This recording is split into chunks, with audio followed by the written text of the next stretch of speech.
Hello നമസ്കാരം. ഏറ്റവും പുതിയ സിനിമാ വിശേഷങ്ങളുമായി പുതിയൊരു വീഡിയോയിലേക്ക് എല്ലാവർക്കും സ്വാഗതം. നവംബർ 27 വെള്ളിയാഴ്ച റിലീസിംഗ് തീരുമാനിച്ചിരുന്ന മലയാള സിനിമയാണ് കളങ്കാവൽ. മമ്മൂട്ടി കമ്പനി നിർമ്മിച്ച ഈ സിനിമയുടെ ഏറ്റവും പുതിയ റിലീസിംഗ് തീയതി ഡിസംബർ 5-നാണ് തീരുമാനിച്ചിരിക്കുന്നത്. ഹണി റോസ് നായികയായ റേച്ചൽ എന്ന സിനിമ ഡിസംബർ 6-നായിരുന്നു റിലീസിംഗ് നേരത്തെ തീരുമാനിച്ചിരുന്നത്. കളങ്കാവലിന്റെ വരവോടെ റേച്ചൽ എന്ന സിനിമയുടെ റിലീസിംഗ് ഡിസംബർ 12-ലേക്ക് മാറ്റിവെക്കുകയുണ്ടായി. അതേസമയം കളങ്കാവലിന്റെ റെഡ് ബാക്ക് ലിറിക്കൽ വീഡിയോ ഇത് പുറത്തു വന്നിട്ടുണ്ട്. മമ്മൂട്ടിയുടെ ഗ്രാൻഡ് സൺ കൂടിയായ ആദ്യൻ സയ്യിദ് ആലപിച്ച ഈ ഗാനത്തിന് രചനയും സംഗീത സംവിധാനവും നിർവഹിച്ചിരിക്കുന്നത് സംവിധായകൻ കൂടിയായ ജിതിൻ കെ ജോസ് തന്നെയാണ്. അതുപോലെ തന്നെ നാളെ നവംബർ 30 ഞായറാഴ്ച റിലീസിംഗ് പ്ലാൻ ചെയ്തിരുന്ന മലയാള സിനിമയാണ് പൊങ്കാല. ശ്രീനാഥ് ഭാസി നായകനെ എ.ബി. വിനിൽ തിരക്കഥ സംവിധാനം നിർവഹിച്ച ഈ സിനിമയുടെ പുതിയ റിലീസിംഗ് തീയതി ഡിസംബർ 5-ലേക്ക് മാറ്റിയിരിക്കുകയാണ്. അതായത് കളങ്കാവൽ എന്ന സിനിമയ്ക്ക് ക്ലാഷ് റിലീസായാണ് പൊങ്കാല ഇനി തിയേറ്ററിലെത്തുന്നത്. ചിത്രത്തിൽ ബാബുരാജ്, കിച്ചു ടെല്ലസ്, സമ്പത്ത് റാം, സുധീർ കരമന, അലൻസീർ, സാദിഖ് എന്നിങ്ങനെയാണ് മറ്റ് താരങ്ങൾ. തരുൺ ഭാസ്കരൻ ഛായാഗ്രഹണവും കപിൽ കൃഷ്ണ എഡിറ്റിംഗ് നിർവഹിക്കുന്നു. അലക്സ് പോളാണ് ഈ സിനിമയുടെ സംഗീത സംവിധാനം നിർവഹിച്ചിട്ടുള്ളത്.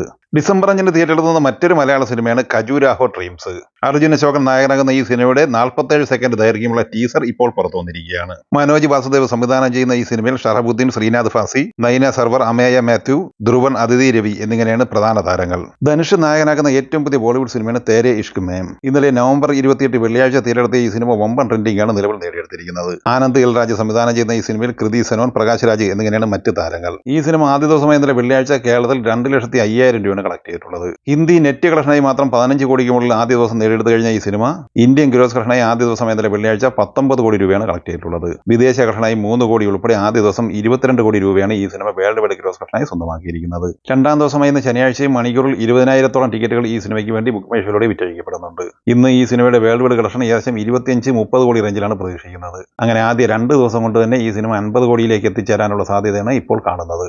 അമേരിക്കൻ ആനിമേഷൻ സിനിമയായ സൂട്ടോപ്പിയ 2 ഇന്നലെ നവംബർ 28 വെള്ളിയാഴ്ച ഇന്ത്യയിലും കേരളത്തിലും റിലീസ് ചെയ്യപ്പെട്ടിരുന്നു. പൊതുവെ ഇപ്പോൾ ആനിമേഷൻ സിനിമകൾക്ക് എല്ലാ മേഖലയിലും മികച്ച ട്രെൻഡിങ്ങും കളക്ഷനും നേടിയെടുക്കാൻ കഴിയുന്നുണ്ട്. സൂട്ടോപ്പിയ 2-ന്റെ കാര്യവും വ്യത്യസ്തമല്ല. ഈ സിനിമ ആദ്യ ദിവസമായ ഇന്നലെ വെള്ളിയാഴ്ച കേരളത്തിൽ കളക്ട് ചെയ്തത് 1,90,000 രൂപയായിരുന്നു. അതായത് പല മലയാള സിനിമകൾക്ക് നേടിയെടുക്കാൻ കഴിയാത്ത കളക്ഷൻ ഈ സിനിമയ്ക്ക് നേടിയെടുക്കാൻ കഴിഞ്ഞിട്ടുണ്ട്. ആദ്യ ദിവസം ഇന്ത്യൻ ഗ്രോസ് കളക്ഷനായി ഈ സിനിമ നേടിയെടുത്തിരിക്കുന്നത് 2 കോടി രൂപയാണ്. ഇന്നലെ നവംബർ 28 വെള്ളിയാഴ്ച തിയേറ്ററിലെത്തിയ തമിഴ് സിനിമയാണ് റിവോൾവർ ഗീത. കീർത്തി സുരേഷ്, രാധിക ശരത് കുമാർ, റെഡിൻ കിങ്സിരി, സുനിൽ സെൻട്രായൻ എന്നിങ്ങനെയാണ് പ്രധാന താരങ്ങൾ. ഈ സിനിമയ്ക്ക് ആദ്യ ദിവസമായ ഇന്നലെ വെള്ളിയാഴ്ച കേരളത്തിൽ 1 ലക്ഷം രൂപ തികച്ചു നേടാനായിട്ടില്ല. തമിഴ്നാട് കളക്ഷനായി ആദ്യ ദിവസം 70 ലക്ഷം കളക്ട് ചെയ്ത ഈ സിനിമ ഇന്ത്യൻ ഗ്രോസ് കളക്ഷനായി ആദ്യ ദിവസം നേടിയെടുത്തത് 90 ലക്ഷം രൂപയാണ്. രണ്ടാം ദിവസമായി ഇന്ന് ശനിയാഴ്ച ഈ സിനിമയുടെ ഇന്ത്യൻ ഗ്രോസ് കളക്ഷൻ പ്രതീക്ഷിക്കുന്നത് 80 ലക്ഷം റേഞ്ചിലാണ്. അങ്ങനെ ആദ്യ 2 ദിവസം കൊണ്ട് ഇന്ത്യൻ ഗ്രോസ് കളക്ഷനായി ഈ സിനിമ കളക്ട് ചെയ്തിരിക്കുന്നത് 1.5 കോടി റേഞ്ചിൽ മാത്രമാണ്. വേൾഡ് വൈഡ് കളക്ഷൻ പ്രതീക്ഷിക്കുന്നത് 1,75 ലക്ഷം റേഞ്ചിലുമാണ്. നവംബർ 21-ന് തിയേറ്ററിൽ ബ്ലോക്ക് ബസ്റ്റർ വിജയക്കുതിപ്പ് കണ്ടെത്തുന്ന മലയാള സിനിമയാണ് എക്കോ. സന്ദീപ് പ്രദീപ്, വിനീത്, നരേൻ, അശോകൻ, ബിയാന മോമൻ എന്നിങ്ങനെ താരനിരയുള്ള ഈ സിനിമ ബാഹുൽ രമേശ് തിരക്കഥ എഴുതി രഞ്ജിത്ത് അയ്യത്താണ് സംവിധാനം ചെയ്തിട്ടുള്ളത്. ഈ സിനിമ 8-ാം ദിവസമായ ഇന്നലെ വെള്ളിയാഴ്ച കേരളത്തിൽ 1,42 ലക്ഷം രൂപയാണ് കളക്ട് ചെയ്തിട്ടുള്ളത്. അങ്ങനെ 8 ദിവസം കൊണ്ട് കേരളത്തിൽ 12,96 ലക്ഷം രൂപയാണ് ഈ സിനിമ നേടിയെടുത്തിരിക്കുന്നത്. ഇനി 9-ാം ദിവസം കൂടി എന്ന ശനിയാഴ്ചയിലെ കേരള കളക്ഷനിലേക്ക് വന്നാൽ ഇന്ന് 2 കോടി റേഞ്ചിൽ കളക്ഷൻ പ്രതീക്ഷിക്കുന്നുണ്ട്.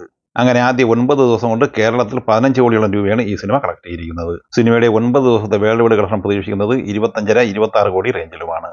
പൃഥ്വിരാജ് സുകുമാരൻ നായകനായി നവാഗനായ ജയൻ നമ്പ്യാർ സംവിധാനം ചെയ്ത് നവംബർ 21-ന് തിയേറ്ററിലെ മലയാള സിനിമയാണ് വിലായത്ത് ബുദ്ധ. ഷമ്മി തിലകൻ, പ്രിയമത കൃഷ്ണൻ, സുരാജ് വെഞ്ഞാറമൂട്, അനുമോഹൻ എന്നിങ്ങനെ താരനിരയുള്ള ഈ സിനിമ 8-ാം ദിവസമായ ഇന്നലെ വെള്ളിയാഴ്ച കേരളത്തിൽ 16 ലക്ഷം രൂപ മാത്രമാണ് കളക്ട് ചെയ്തിട്ടുള്ളത്.